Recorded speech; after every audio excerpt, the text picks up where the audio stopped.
with people open carrying because of the Fourth Amendment issues and Second Amendment issues.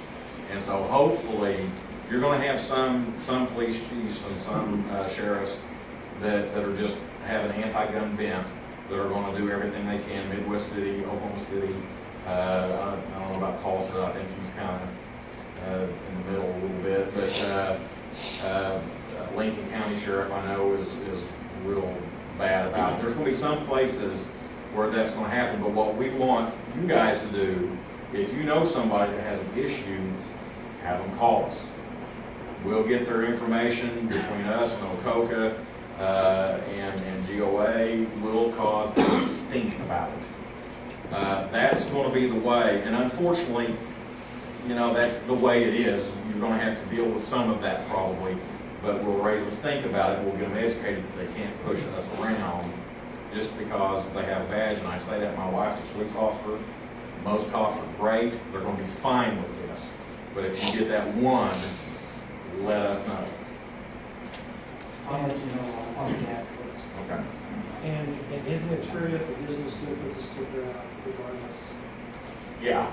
So if even though open carry or you have concealed carry, if a business puts a sticker out where they don't want firearms, you're still prevented from carrying a weapon into that business. We've already seen a few popping up that say no open carry, but concealed carry as well. So, Oh, okay. so there may be, you may see some of that too. So.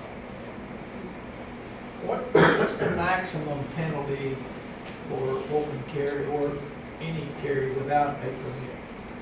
Without a permit, $70 ticket, and they send you on your way with your gun.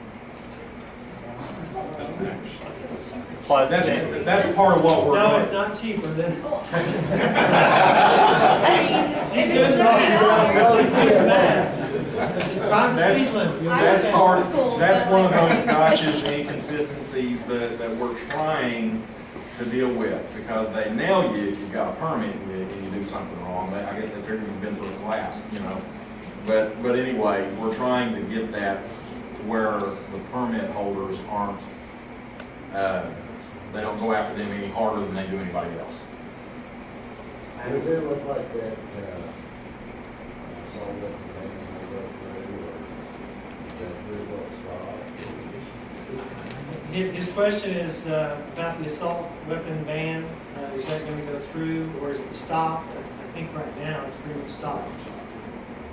A lot's going to hinge upon the next occupant of the White House, I believe.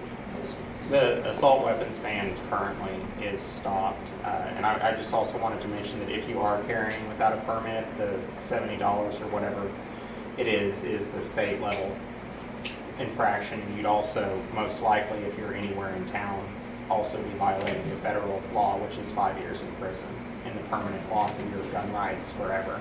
It's not worth it.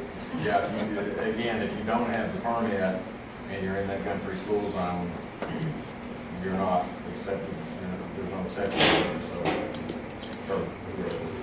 I have a question that kind of related to what you talked about Oklahoma did in case of emergency, how no one can say, oh, you can't carry if you have a permit. I've had girlfriends that have permits and they get pulled over for speeding and they say that they have a weapon and they kind of feel with their license and stuff, and they feel a little intimidated or harassed by like highway patrol. Would that bill be effective then as well? That they could go and say, or for example, like one girlfriend, the guy asked her to see her gun, and she was like, I'm not taking my gun out. You know, what if another cop drives by and he thinks me holding his gun, he's gonna shoot me? And it was just the process that the officer went through, just she was uncomfortable with and didn't know what steps to take moving forward. Okay, two things, the emergency powers law specifically speaks to declared states of emergency. Okay. Now, the SDA, Self-Defense Act, under it, they're not supposed to disarm you. It is illegal for a police officer to say, let me see the gun, or give me the gun. Now, when you're on the side of the road and it's you and the cop, you know, you're probably better off just giving them the gun. But get the badge number and give us a call. Because they're not supposed to do that, so.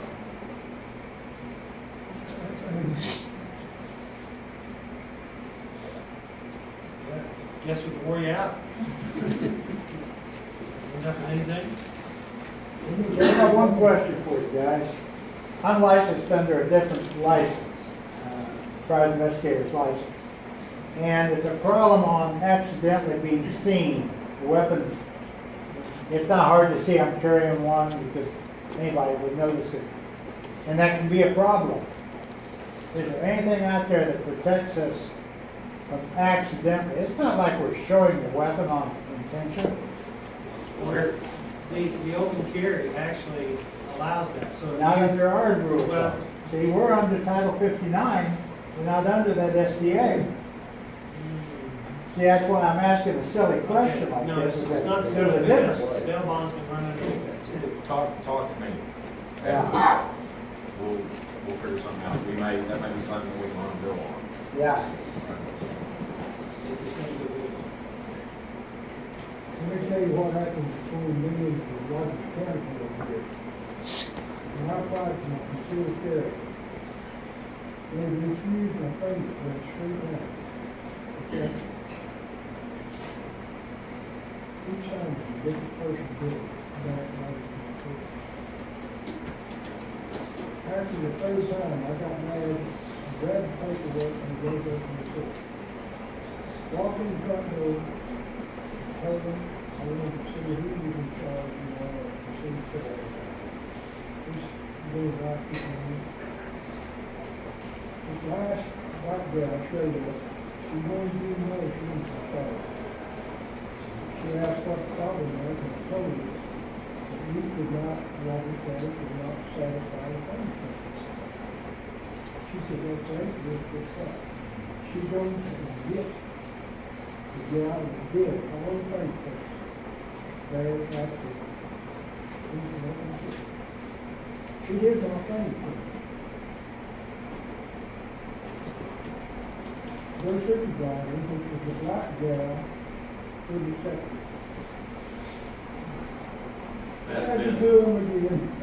that's been one of the problems we run into a lot, is especially, somebody's a welder or anything like that, where they, Well, brings us I one want to hear that.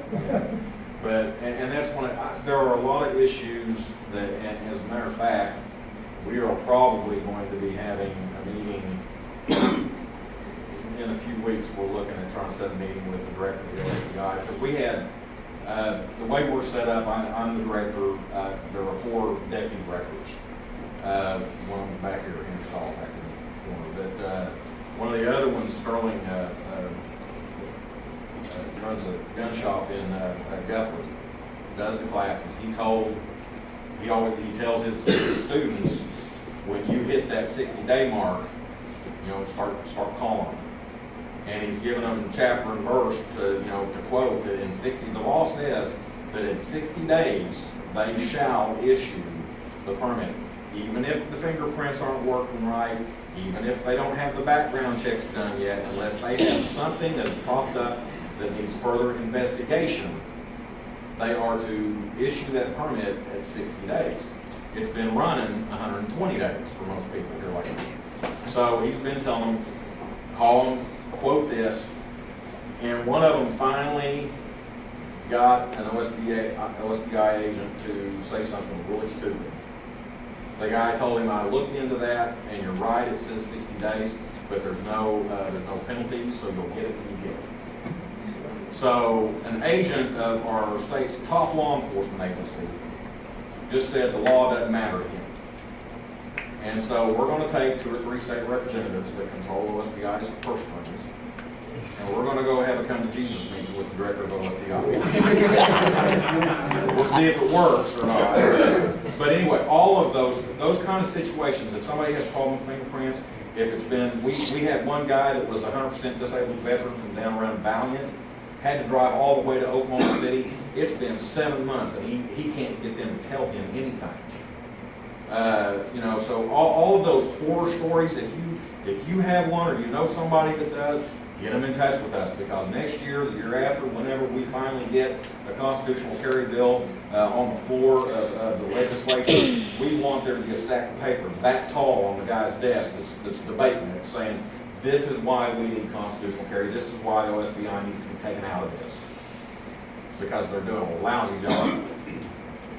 So, What, you brought up that thing with the, I ran into several problems, especially where up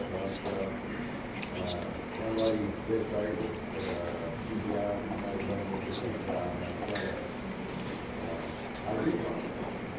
It was not an issue, they couldn't give up. Wouldn't give them money back. What's the deal? Just my ID. Well, well, we had a guy that grew up in Abilene, Texas. He's around 60 years old. 42 years ago, something like that. It was when he was like 16, 17, 18 years old. He got caught by a police officer with a joint. Right now, obviously that's bad. But 40-some years ago, he doesn't do that anymore. It wasn't a felony.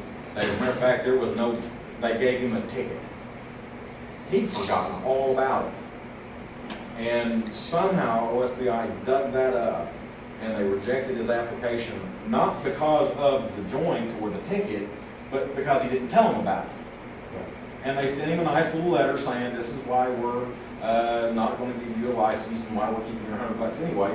But put it on the next application, it says another $100 and we'll get you a permit. It's become a cash cow for them. Yeah, right. Our Second Amendment right has become cash cow. Looks like they want an ID. What if they don't have any fingerprints where they can fingerprint them? That's one of the things we gotta try to fix, because that should not keep you. I know a guy that, where I work, the whole group, except me, I didn't know, but anyway, they went and took their student, and one of the men doesn't have any fingerprints, and he has not got his permit yet.